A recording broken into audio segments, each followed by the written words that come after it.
दिया। उन्होंने कहा जनाब कि भारत तो चांद पे चला गया है और उधर G20 हो रही है, हम इधर ही रुल रहे हैं। तो उन्होंने बहुत सारा इंडियन मीडिया इस पर स्पेकुलेट कर रहा है कि क्यों तारीफ कर रहे हैं। उनके 600 बिलियन उनके फॉरेन रिजर्व हैं, उनकी इकोनॉमी 7.8%, 7.6% पे तरक्की कर रही है। उनका डायस्पोरा तालीम याफ्ता है। उनका डायस्पोरा इस वक्त जो है इंडियन डायस्पोरा दुनिया की जरूरत बन चुका है। ये इतने एक फिक्रे में ये करने वाला नहीं है। तो पूरे इस पे किताब लिखना चाहिए कि 76 साल में भारत की तरक्की क्यों हुई है, किस तरह हुई है। ये एक बंदे की नहीं बात, ये पूरा कंट्री आगे गया है। उनकी लंदन में प्रॉपर्टियां नहीं है। जनरल विपिन अभी वहीं फिर रहे हैं, उनके वालिद भी जनरल थे। उनका एवरेज सा घर है वहां पे। वो सारा मुल्क जो है बैरियर टाउन नहीं बना उनका, वो एक कंट्री है। और वो अब टक्कर दे रहे हैं अमेरिका को। वो कहते हैं टक्कर के लोग मिल गए हैं। वो अब भारत इस वक्त टक्कर का मुल्क मिल गया दुनिया को। मैं बल्कि ये कहता हूं कि कॉलोनी वो जो इन्वेजन यहां पे होते रहे, इन्वेडर्स और कॉलोनियलिज्म का बदला लेने के लिए भारत तैयार हो चुका है, मैच्योर हो चुका है। ये मानना होगा मैं इस वक्त जिस तरीके से भारत ने, और उसके पीछे सिर्फ एक सीक्रेट है, तालीम, जिसको आप छोड़ के भाग चुके हैं। आप भाग गए। आप मैं परेशान हैरान होता हूं आपके वकला और जजेस, जब मेरे दोस्त जो मेरे मेहरबान हैं, मुझे जब वो मैसेज करते हैं व्हाट्सएप पे, तो 2 फिक्रे इंग्लिश के नहीं लिख सकते तफसील के साथ, उर्दू में ट्वीट करना पसंद करते हैं, उर्दू में कम्युनिकेट करते हैं। शर्म की इस पे ये बात है। तो मैं तो खैर इसको कंपेयर करने नहीं चाहिए भारत के साथ। मैं समझता हूं पाकिस्तान की बेइज्जती है भारत के साथ कंपेयर करना। अब आप कांगो अफगानिस्तान के साथ अपने आप को मैच किया करें।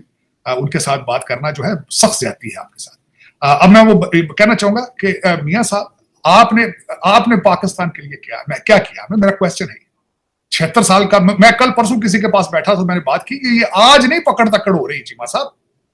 आपने खोड़ो साहब, मोहम्मद अयूब खोड़ो को आपने 2.5 साल की सजा दी थी टाइपराइटर चोरी करने के लिए। ये 1947 की बात है।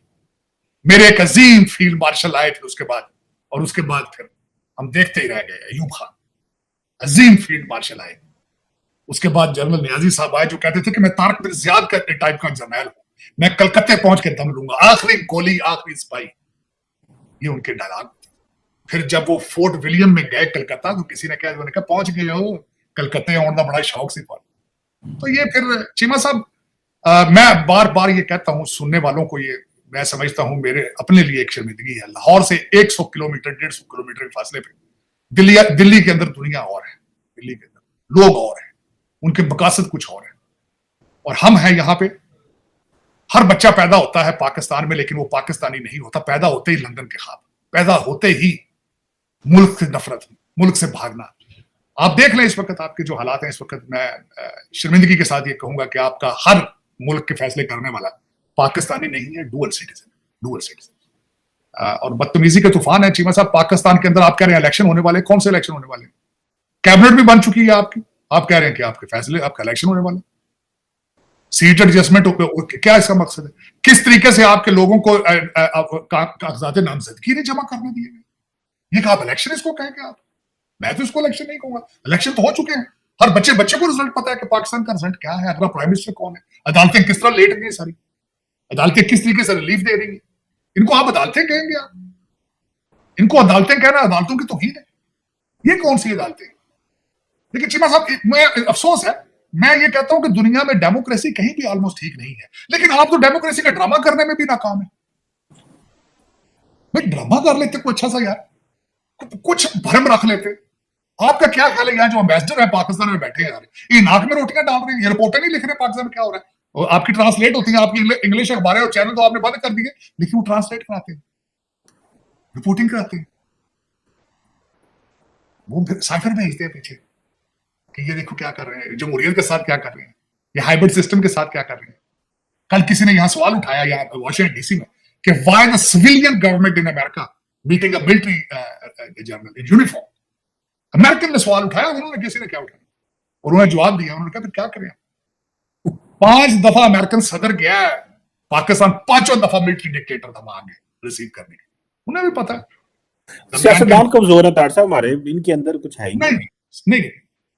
आपका मकसद मर्दाना कमजोरी की तरफ तो नहीं है, लेकिन ये कि चीमा साहब दर हकीकत आपके सिर्फ सियासतदान कमजोर नहीं है, आप as a country, as a कौम कमजोर है। आप एम्बेसी पे कौन हथियार डाल रहे हैं आप? you are losing a grip, you have gone bankrupt as a country, as a nation. सियासतदान कहते ठीक है, भैड़े मान लेना, जज ठीक है, जर्नलिस्ट ठीक है, जर्नैल ठीक है, हैं तो सारे पाकिस्तानी, इनमें कोई भी जर्मन नहीं है जिनका मैं नाम ले रहा हूं, सारे पाकिस्तानी। कभी इन्होंने सोचा कि पाकिस्तान का क्या बनेगा? बॉटम लाइन तो पाकिस्तान की है ना, जलीलो ख्वार तो आप पाकिस्तान हो रहा है ना, बाहर थप्पड़ तो पाकिस्तान को पड़ रहे हैं ना। कल मैं हैरान हूं, हमारे मिलिट्री चीफ साहब है यहाँ पे, पाकिस्तानी सुना है कि पाकिस्तानी ताजरों से उन्होंने कहा है कि पाकिस्तान आए। ताजर कौन थे सामने बैठे हुए? Uber driver, limousine driver, door dash, इनसे $9 मिलियन किसने दिया? वो भी तो दिया एक बंदे ने। नहीं, वो बड़ा बिजनेसमैन प्लेज किया होगा, देना किसने, क्या क्यों देना? उसने गलती की, उसने क्यों दिया? उसने लोड तो कोई लोड नहीं, कोई लोड उसको क्या पता पाकिस्तान 9 मिलियन पहुंचना कि नहीं पहुंचना? नहीं। डोर डैश के लोगों को कहना कि पाकिस्तान आओ, और सबसे बड़ी बात कहते हैं कि हमारे एम्बेसडर है, इन्होंने पढ़ा के भेजे, इन्होंने एम्बेसडर स्पेलिंग नहीं होता। जिनसे कहते हैं कि यहाँ का डायस्पोरा हमारा एम्बेसडर है, उनसे एम्बेसडर का स्पेलिंग पूछा नहीं पता उनको क्या है। इस पाकिस्तानी डायस्पोरा के ऊपर पाकिस्तान की कितनी इन्वेस्टमेंट है? ये डिग्गियों में घुस के आते हैं डंकियां लगा के, तो आप कहते हैं डायस्पोरा एम्बेसडर है हमारा। सर लेकिन आप पढ़े लिखे लोगों की क्यों बात नहीं करते जो हार्वर्ड में है, आप भी तो कामयाब हैं। नहीं, मेरे जैसे लोगों को तो दुनिया नफरत करती है, मेरे जैसे लोगों के खिलाफ तो गंदे अल्फाज इस्तेमाल करते हैं, क्योंकि मैं चीखता हूं कि मेरी मादरी मिलत के कपड़े फाड़ रहे हो 76 साल से, मेरी तो खिलाफ है। मुझे क्यों कहते ये पूरा मुसलमान नहीं, एक आइडिया हो इंडिया ना फिरदा जी, तुसी ना फिरो, मैं तो कहने लगा तुसी मेनू ना वोट देना यार। चीमा साहब, दर हकीकत मुझे आप यहाँ हजारों दफा हो गए है डायस्पोरा यहाँ पे आपका रिप्रेजेंट करने वाला पाकिस्तान, आप देखेंगे एक डॉक्टर तबका, उनकी सिर्फ 2 डिमांड्स, बड़ी गाड़ी और बड़ा घर, इसके बाद वो समझते हैं हम गार्ड ना हो, और वो अपने आप को पाकिस्तान आइडेंटिफाई नहीं करते पाकिस्तान। आप उनकी देख लें, अपना तंजीम है उनकी, अपना स्वाय रिश्ते एक दूसरे के करने कराने के अलावा उनका कोई है कंट्रीब्यूशन सोसाइटी में? वो सिर्फ बच्चों के रिश्ते करने वास्ते साल च एक बार इकट्ठे होंगे। अद्धे उन्होंने कैरिबियन चो पढ़े, पूरे डॉक्टर ही नहीं हो। मैं जाती तौर पे अमेरिका में 35 साल रह रहा हूँ, मुझे पता चल जाए डॉक्टर कैरिबियन से पढ़ के है या इलाहाबाद मेडिकल, मैं उससे प्रिस्क्रिप्शन नहीं लिखाऊंगा, मुझे पता इनकी एबिलिटीज क्या, 2 नंबर डॉक्टर ने सारे। चीमा साहब, दर हकीकत बात ये है कि तुसी पाकिस्तान आए तो पता नहीं हमारा डायस्पोरा कैसा है, और एम्बेसडर ने पूछ लो यार, उबर ड्राइवर क्यों सामने बाले नहीं यार, की दे सकते पाकिस्तान की करन? पीटीआई के कारकुन ने सारे, पीपल पार्टी के ने, नून लीग के कारकुन ने, उन्होंने पता ही नहीं रिपब्लिकन पार्टी ते डेमोक्रेट पार्टी की है, उन्होंने पता ही नहीं, कहते हैं तिजारत ताजर है, किस चीज के ताजर है? कोई चीज है पाकिस्तान यहां से एक्सपोर्ट हो रही हो जो वहां से इधर आ रही हो, फिर पता नहीं क्यों उनको क्या। हमारी सबसे ज्यादा एक्सपोर्ट अमेरिका है 22%। ठीक है, फिर वो भी है शान के मसाले भेज देते हो तुसी उथों केड़ा कोई मेरा मकसद भेज रहे हो उथों काम दी शय बना के। सबसे ज्यादा एक्सपोर्ट इस वक्त मैं I was shocked that day to read this news का बांग्लादेश चाइना से ज्यादा कॉटन के कपड़े और दूसरे चाइना को क्रॉस कर चुका है। आप क्या भेज रहे हो? चुरिया चाकू भेज रहे हो वजीराबाद तो ते शान के मसाले ने तीसरी चीज तुसी पर बखा छोड़ो, वो है चीज पास पाकिस्तान से कोई आप एक्सपोर्ट कर रहे हो? आपकी बिजली इतनी इस काबिल है कि वहां पे कुछ चीज असेंबल करके एक्सपोर्ट की जा सके? है ऐसी कुछ चीज? अब क्या चीमा साहब गल सुनो, ये बातें हाँ सियासी कहते बाहमी, वो मैंने ISPR का मैंने बयान पढ़ा था, कहते जी बाहमी ताल्लुकात के बारे में, स्टेबिलिटी के बारे में, तिजारत में बड़ी गुफ्तगू हुई। लेकिन तार साहब, आपको नहीं लगता कि आर्मी चीफ का defence secretary of state, deputy national security adviser से मिलना ये एक चीज तो है? और अमेरिका पाकिस्तान वो मिले क्यों है आपसे मैं बता देता हूँ। यहाँ सारा कुछ चल रहा है वॉशिंगटन DC में इस वक्त, जो एक गैप आज आया है अमेरिका और भारत का, आप उसका फायदा उठा रहे हैं और कुछ भी नहीं बात, कुछ भी नहीं फायदा। तीसरी बात इसमें कोई नहीं हो, जो एक थोड़ा सा थोड़ा सा पास आया है थोड़ा सा, और उसमें उसका कसूर भारत का ये है कि उनकी इकोनॉमी बहुत ज्यादा तेजी से ऊपर जा रही है और अमेरिका इज फीलिंग हेल्पलेस। और दूसरा, उन्होंने यूक्रेन में सपोर्ट नहीं किया, नंबर 1 इंडिया ने, और उसके बाद उनका स्टैंड जो है उन्होंने गाजा पे भी उनका स्टैंड डिफरेंट था, अमेरिका की बात उन्होंने नहीं सुनी। अब जो 10 कंट्रीज का अलायंस बनाया रेड सी में, इंडिया उसमें भी शामिल नहीं। और मैं आपको अर्ज करना चाहता हूं, उन्होंने अपने 2 शिप भेजे हैं वहां पे, ISS कोची और ISS कलकत्ता, ये भी अमेरिकनों को अच्छा नहीं लग रहा। तो अब वो एक थोड़ा सा गैप है, तुसी उस गैप चो अंदर वड़ गए डॉलर लेने वास्ते। तीसरी बात ही कौन सी बात?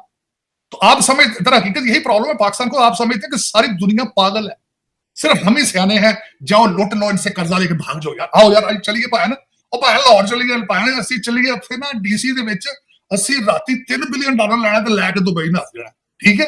ਭੈਣ ਉੱਤੇ ਪਲਾਜ਼ੇ ਬਣਾਉਂਦੇ ਆ ਜਾ ਕੇ। ਉਹ ਯਾਰ ਖੁਦਾ ਦਾ ਨਾਮ ਲਓ, ਤੁਸੀਂ ਬੰਦਿਆਂ ਨੂੰ ਇੰਨਾ ਅੰਨ੍ਹੇ ਸਮਝਿਆ ਦੁਨੀया ਨੂੰ। सारा पता दुनिया को क्या हो रहा है। मजे की बात यह है चीमा साहब, आप यकीन करें, मैं हैरान हूं कि आप आज तक जो अभी तक मैंने किसी मिच्योर जी शोर इंसान के मुंह से पाकिस्तान के एक्सपोर्ट के बारे में मैंने एक बात नहीं सुनी। आपने सुनी हो तो मुझे बता दिया। एक्सपोर्ट आई थोड़ी जी तार साहब, क्यों नहीं बढ़ाते, क्यों नहीं? एग्रीकल्चर कंट्री की हर चीज इंपोर्ट कर रहे इशू है ना, स्ट्रक्चरल इशू है। एग्रीकल्चर कंट्री के हर चीज आप हर चीज आप डाल लें, आप सारी गंदम शुगर इंपोर्ट करते हैं, फिर उसके बाद आगे चलें। आप कोई, मैं वाहिद में मुल्क में चैलेंज करता हूं कि आपका बिजनेस प्लान क्या है। मैं आपको अभी बता देता हूं आपकी इकोनॉमी